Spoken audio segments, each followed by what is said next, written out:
So we have a continuous dripping of that stress hormone into the body. It's just dripping all the time, getting us ready to run or fight or flight at any moment at the drop of a hat. We're ready to go because we're on guard. Well, the problem is, what does that mean about your allocation of energy? And it says, we're spending most of our energy in protection. You cannot survive if you're in protection all the time.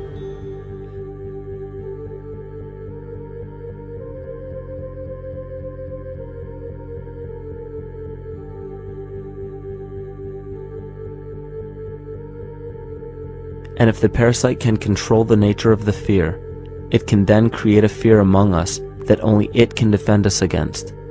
A recent physical manifestation of this comes from Zbigniew Brzezinski, former Secretary of State who also supported President Barack Obama. In his book, The Grand Chessboard, he states, as America becomes an increasingly multicultural society, it may find it more difficult to fashion a consensus of foreign policy issues, except in the circumstance of a truly massive and widely perceived direct external threat. Even the Reichsfuhrer of the Nazi Party, Hermann Göring, sums up this game of supply and demand perfectly when he stated, "The people can always be brought to the bidding of the leaders." That is easy. All you have to do is tell them they are being attacked and denounce the peacemakers for lack of patriotism and exposing the country to danger. It works the same in any country. It also works the same in every individual psyche. Just remember that the false ego has only one desire: to become greater and more powerful than the true self. This illness causes us to believe that we are separate from nature. This is why we see such a rise in the dependency of technology.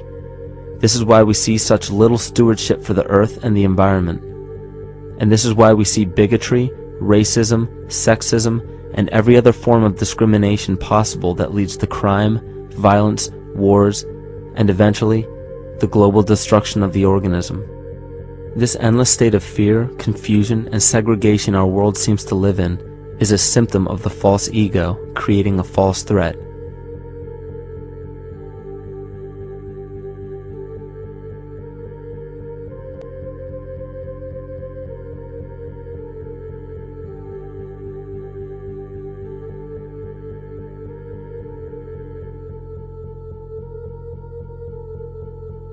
Many of the United States presidents have blood relations with each other.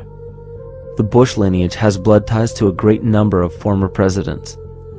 George Washington, Millard Fillmore, Franklin Pierce, Abraham Lincoln, Ulysses Grant, Rutherford Hayes, James Garfield, Grover Cleveland, Teddy Roosevelt, William Taft, Calvin Coolidge, Herbert Hoover, Franklin Roosevelt, Richard Nixon, and Gerald Ford.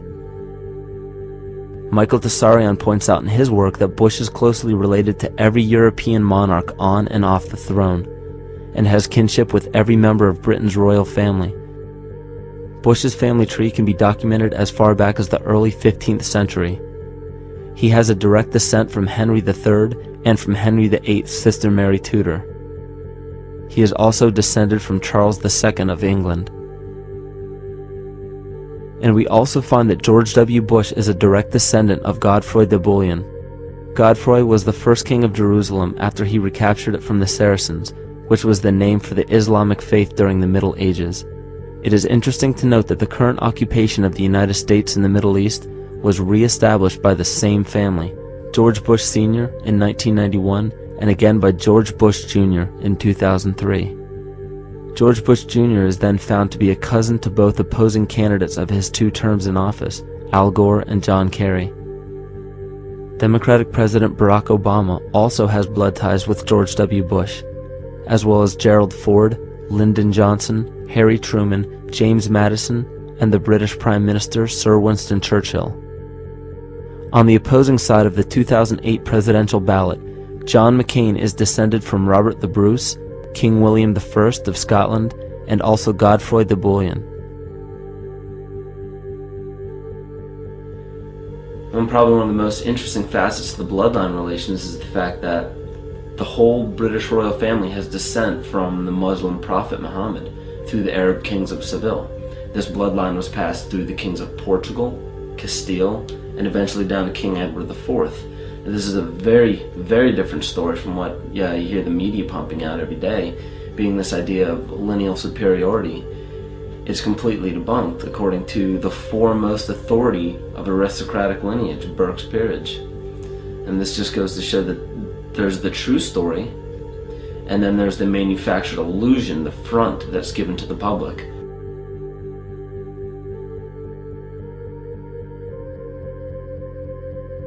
These blood ties go on and are documented thoroughly through literature such as Burke's Peerage and other comparable books. The point of all of this is that we find not just the same people, but the same intent within the people who have held high positions of monarchy, dynasty, aristocracy, and democracy in the past and present, and they are all related by a physical and symbolic link. This bloodline carries the symbol of our illness.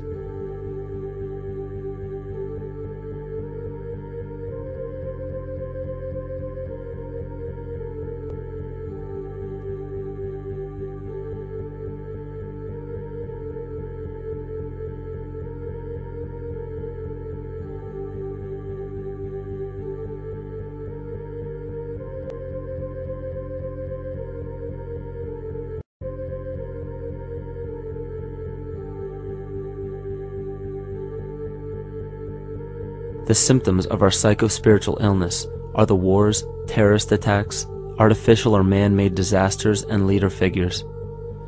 As long as the people remain oblivious to their inner drives and inner nature, they will always fail to recognize why these events take place and why these figures rise to such powerful positions.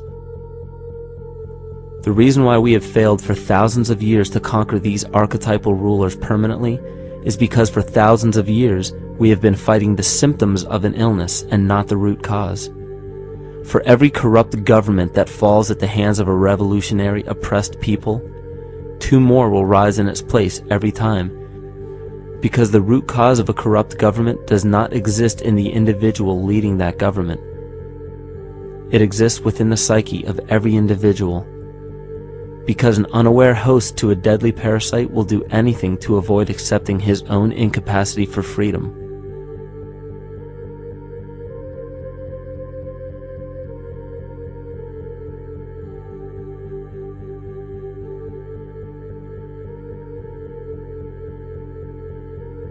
We are so bereft of sanity in this world that those few who simply stop projecting onto others and begin facing their own demons are seen as neurotic. An article written in the 1950s states that studies showed that individuals who had been isolated from their familiar social and cultural environment became neurotic. This shows that when those individuals had no object to identify their darker emotions with, they began to see these things in themselves, that which they refused to recognize before, and were unaware of why they appeared and how to cope. Facing our true inner self is virtually unknown in our world today. This is why no matter how many civilizations rise and fall, it is our collective consciousness that creates our governing apparatus, not individual people.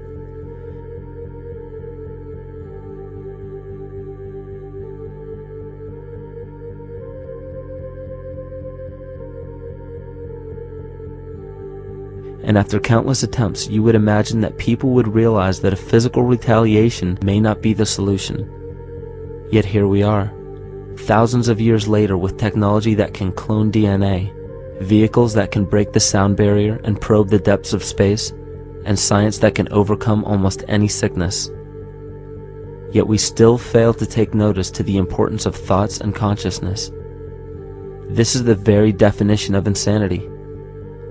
And every single one of us is responsible for this psychic epidemic, because we're killing the messenger and paying no attention to the message.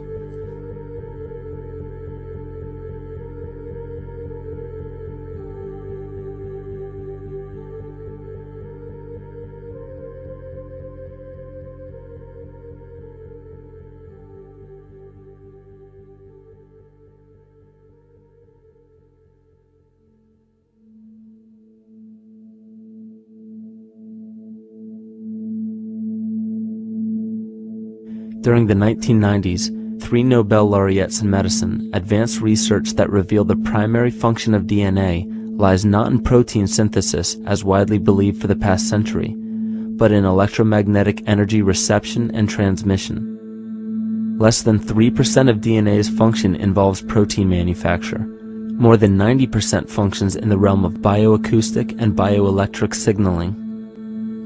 So why is it important to know that DNA functions in bioelectric signaling?